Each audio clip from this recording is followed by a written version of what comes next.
ketimbang manfaat yang bisa timbul daripada jenis minuman keras itu sendiri.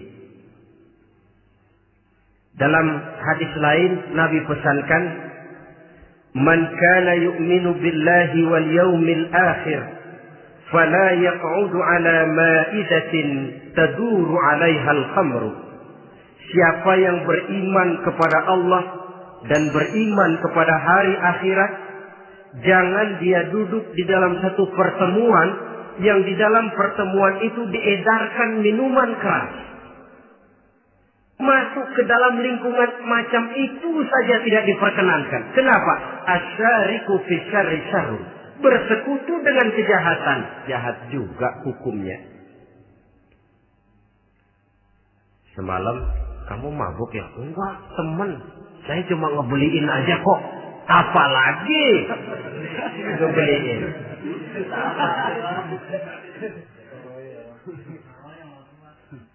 Sebab apa? Dalam keadaan mabuk, orang tidak lagi bisa berpikir secara logik. Daya kontrol hilang, artinya perbuatan sudah tidak terkontrol lagi. Yang pertama. Yang kedua, IQ tidak akan tumbuh dan berkembang secara normal seperti yang kita harapkan. Yang ketiga, harga diri akan runtuh hancur di tengah masyarakat.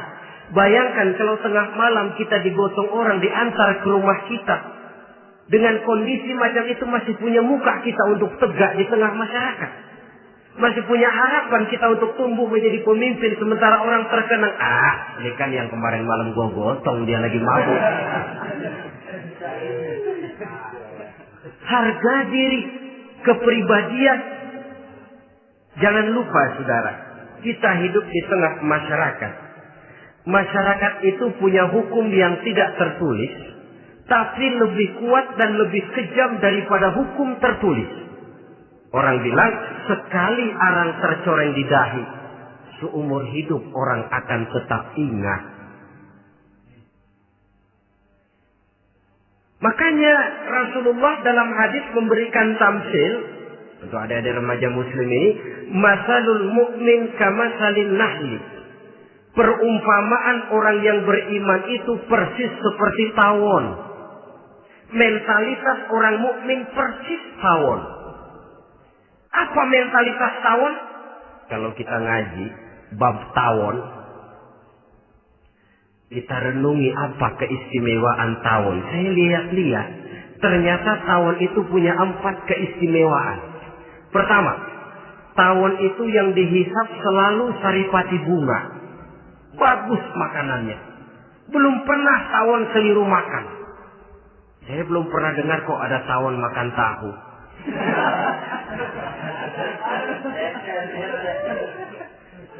Yang dimakan selalu saripati bunga. Artinya apa? Orang mukmin perutnya itu perut selektif.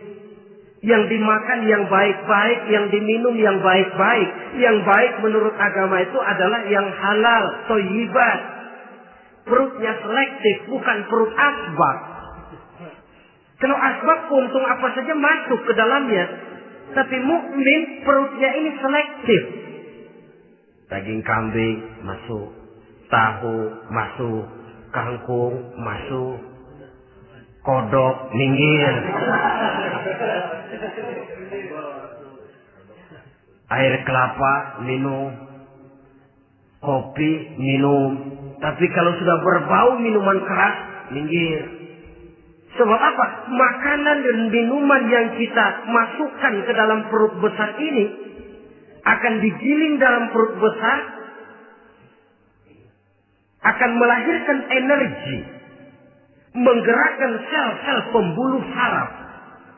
Kalau makanan dan minuman itu terdiri dari yang haram, energi yang ditimbulkan olehnya energi yang haram, mempengaruhi sel-sel pembuluh saraf. Orang akan cenderung berpikir yang haram kalau terlalu sering memakan makanan haram.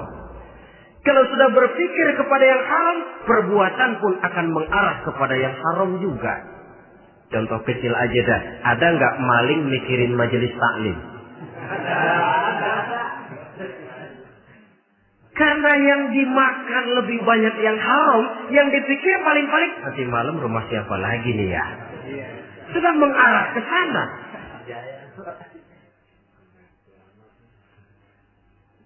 Saripati bunga yang dimakan tawon itu. Lalu tawon yang kedua saya lihat, yang dikeluarkan selalu madu. Artinya apa? Orang mukmin itu kalau dia berkata, perkataannya mengenakan orang. Kalau dia berbuat, perbuatannya membawa manfaat bagi orang. Kalau kakinya melangkah tentu ke tempat yang ada gunanya. Yang dikeluarkan madu, bukan racun. Indah tawon itu. Yang ketiga tawon saya lihat, kemanapun dia hinggap, tidak ada dahan patah. Artinya apa? Orang mukmin dimanapun dia tinggal, kemanapun dia pergi, pantang jadi biang kerok buat lingkungannya. Pantang menimbulkan kerusuhan dan keonaran. Tidak ada cabang patah dimanapun tawon hinggap. Tapi juga yang keempat, saya lihat-lihat tawon itu, jangan coba-coba diusik. Satu kali dia diusik, kemana orang lari? Nyilem masih ditungguin. Tawon. Tapi kalau nggak diusik, nggak ada tawon usil ke pasar nyariin orang. Ketika dia diusik, inilah saatnya saya harus mempertahankan kehormatan diri saya. Dia pun bangkit. Artinya apa? Orang mukmin tidak boleh nyari-nyari musuh. Tapi ketemu musuh tidak boleh lari. Musuh jangan dicari. Bertemu pun jangan lari. Mentalitas orang mukmin seperti tawon. Yang dimakan baik. Yang dikeluarkan baik. Kemana dia tinggal tidak menimbulkan keonaran buat masyarakat. Tapi juga sanggup menjaga dan mempertahankan kehormatan dirinya. Kalau konteksnya dengan masalah yang sedang kita bicarakan, minuman keras. Saya katakan tadi, kita kadang-kadang salah pilih. Tertipu oleh racun yang bermerek madu. Ada minuman empuk, nyari yang keras. Salah pilih. Ketahuan orang bikin pel buat anjing. Manusia yang nelen.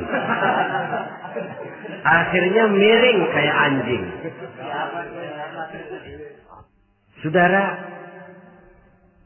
mari kita renungi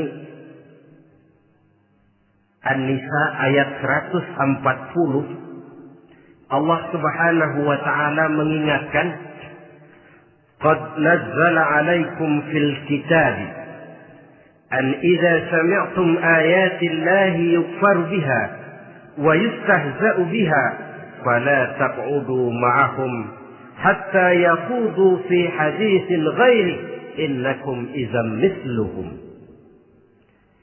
Sungguh kata Allah, telah diturunkan kitab Al-Quran ini kepada kamu, yang apabila kamu dengar ayat-ayat Allah itu diingkari orang, diejek-ejek orang, fala taqudu ma'ahum, jangan kamu duduk bersama orang-orang semacam itu. Bagaimana mengejek ayat-ayat Allah misalnya? Tahu kalau minuman keras itu diharamkan, tapi masih minum juga, itu kan mengejek ayat namanya. Duduk di majelis semacam itu dilarang oleh Quran. Kenapa? Innakum idzam misluhum. Kalau kamu juga duduk di majelis semacam itu, kau dan mereka sama saja, kata Quran. Sama saja. Tahu kalau minuman yang memabukkan itu diharamkan agama, tapi minumnya juga mengejek ayat Allah. Duduk di tengah kelompok mereka berarti ikut mengejek ayat Allah. Dekat saja pun jangan, antarlah lagi sampai meminumnya.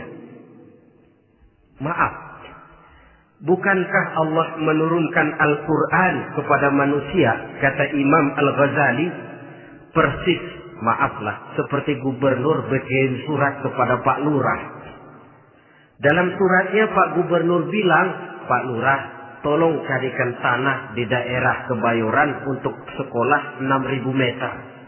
Pak Lurah dapat surat dari Pak Gubernur, bangga bukan main. Itu surat sore, pagi, siang, malam dibaca. Ditaruh di tempat yang tinggi. Diberikan minyak wangi, mau diambil, dicium dulu. Dibawa dengan penuh hormat dan hati-hati. Tapi tanah yang dipesan Pak Gubernur tidak dicari-cariin. Penghargaan macam apa ini? Nanti Gubernur cek, Pak Lurah, siapa? Sudah terima surat saya? Sudah Pak, sudah. Bagus. Lalu bagaimana? Aduh Pak, surat Bapak sore, pagi, siang, malam saya baca. Bagus. Apalagi Lurah? Surat Bapak saya taruh di tempat yang tinggi Pak. Saya pakai minyak wangi. Mau saya ambil, saya cium dulu. Saya bawa dengan penuh hormat dan hati-hati. Bagus Lurah. Kau memang hormat sama atasan. Cuman Lurah, tanahnya udah dicariin belum? Nah yang itu belum tuh Pak. Belum. Kata Gubernur, bagus Lurah, besok berhenti lo ya.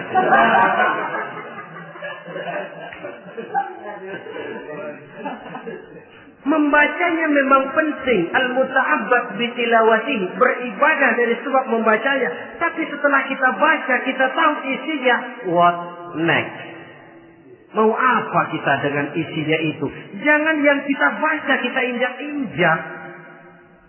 Itulah ironinya. Bagaimana Quran itu mau membawa keberkahan dalam hidup ini? Kalau yang kita baca sering kita injak-injak. Dalam kehidupan kita baca ayat wa ahallallahu al-bai'a wa harrama riba. Allah halalkan jual beli, Allah haramkan riba, tapi renten ditelan terus.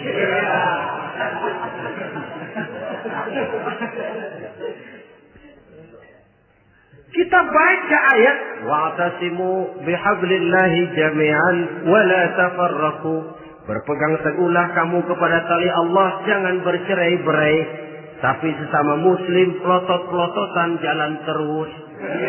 Janganlah yang sesama muslim kadang-kadang yang mengklaim dirinya sebagai pemimpin Islam kelihatannya juga sikut-sikutan jalan terus.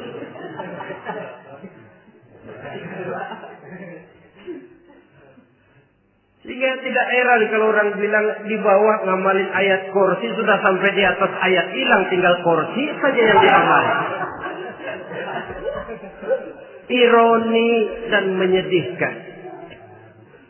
Perjalanan panjang memang saatnya kita menunggal dengan Al-Quran ini. Tetapi prosesnya memang harus kita mulai dari sekarang. Perkara kapan proses ini selesai, itu bukan masalah kita. Tapi bahwa kita sudah memulai suatu proses, itulah yang diharapkan. Hadirin yang saya hormati, oleh karena kerasnya peringatan Islam terhadap minuman keras, pernah satu hari seorang lapor kepada Khalifah Umar bin Abdul Aziz bahwa ada sekelompok orang berkumpul meminum minuman keras. Kata Khalifah Umar bin Abdul Aziz, jerak mereka, hukum, cepat. Ya Khalifah, kenapa? Di tengah mereka ada juga orang yang Ramadan biasa puasa. Begitu, iya, yang biasa puasa duluan hukum. Kenapa? Mengerti memang lebih besar resikonya daripada tidak mengerti. Kalau yang tidak mengerti dilatar belakangi oleh kebodohan, barangkali masih bisa ditolerir, masih bisa dimaklumi. Ini toh sudah tahu mau puasa, kenapa berkumpul di majelis yang ada minuman keras? Tapi memang kelompok ini kan memang selalu ada. Kita lihat dalam masyarakat itu kan ada 4 kelas. Pertama, ada orang yang tahu perintah dan tahu larangan. Ini the first class, kelompok terbaik. Perintah tahu, dia kerjakan. Larangan tahu, dia jauhi. Ini orang terbaik. Yang kedua, ada orang tahu perintah tapi tidak tahu larangan. Perintah tahu, larangan tidak tahu. Sholat mau,